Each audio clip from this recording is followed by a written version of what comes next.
रिया ही तिच्या आईवडिलांची एकुलती एक मुलगी होती. रियाच्या आईवडिलांना रिया खूप वर्षांनी मोठ्या नवसानंतर झाली.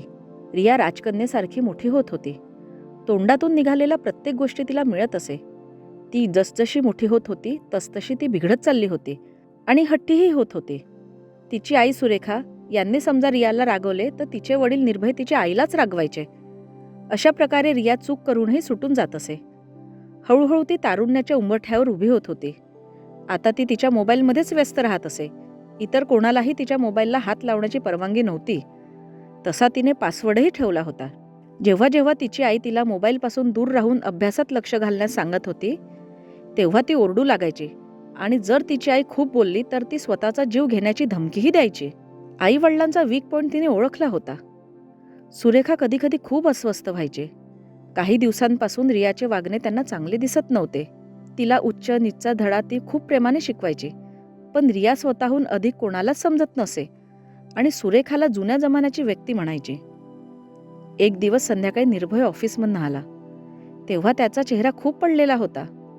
ते पाहून सुरेखा म्हणाली, काय झालं? त्यावर निर्भय म्हणाला, आज रियाच्या कॉलेजमधून फोन आला की रियाला तिच्या गैरवर्तनासाठी कॉलेजमधनं रस्टिकेट करण्यात आले आहे. जा रियाला बोलवून आण, मला तिच्याशी बोलायचे आहे.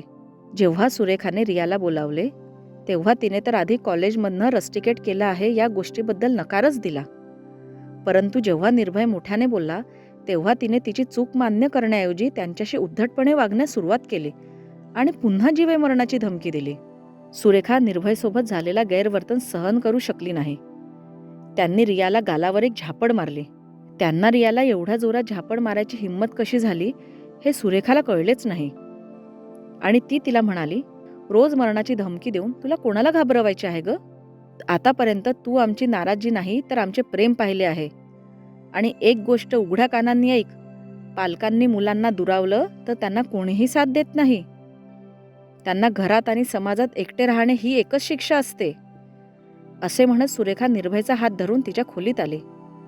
सुरेखा खोलीत येऊन थोडा वेळच झाला होता की रिया रडत रडत त्यांच्या खोलीत आली आणि सुरेखाजींना मिठी मारली आणि तिच्या चुकीबद्दल माफी मागू लागली.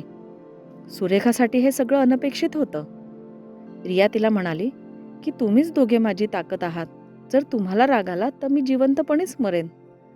जर तुम्ही मला सुधारण्याची संधी दिली तर तुम्हाला मी निराशा येऊ देणार नाही. हे ऐकून सुरेखा तिचे अश्रू पुसत म्हणाली, आम्ही तुझे शत्रू नाही बेटा, फक्त तुझं भलं झालेलं हवं आम्हाला. तारुण्य अवस्थेत जरा जास्त काळजी घ्यावी लागते, नाही तर संपूर्ण आयुष्य पणाला लागते.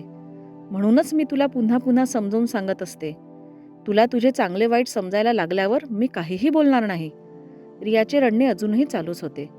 रियाचे अश्रू बघून निर्भयही भारावून गेला आणि त्यांनी रियाला सांगितले की ते उद्या तिच्यासोबत कॉलेजला येणार आहे. फक्त तिथे जाऊन तुला आपल्या चुकीबद्दल माफी मागायची आहे. बाकीचे सगळं ते सांभाळून घेतील. हे ऐकून रियाने वडिलांना मिठी मारली आणि भविष्यात कधीही तक्रार करण्याची संधी न देण्याचे वचनही दिले. आता घरातून अशांततेचे ढग दूर झालेले होते. सुरेखा विचार करत होती की इतकं धाडस तिने आधी दाखवलं असतं तर हा दिवस आला नसता. बरं, काही हरकत नाही, देर आए दुरुस्त आहे. तर ही स्टोरी तुम्हाला कशी वाटली हे कमेंट बॉक्समध्ये लिहून नक्की कळवा आणि जास्तीत जास्त लोकांपर्यंत पोहोचवा. तसेच व्हिडिओला लाईक करा आणि अशाच मोटिवेशनल व्हिडिओसाठी आमच्या यूट्यूब चॅनलला सबस्क्राईब करा. धन्यवाद.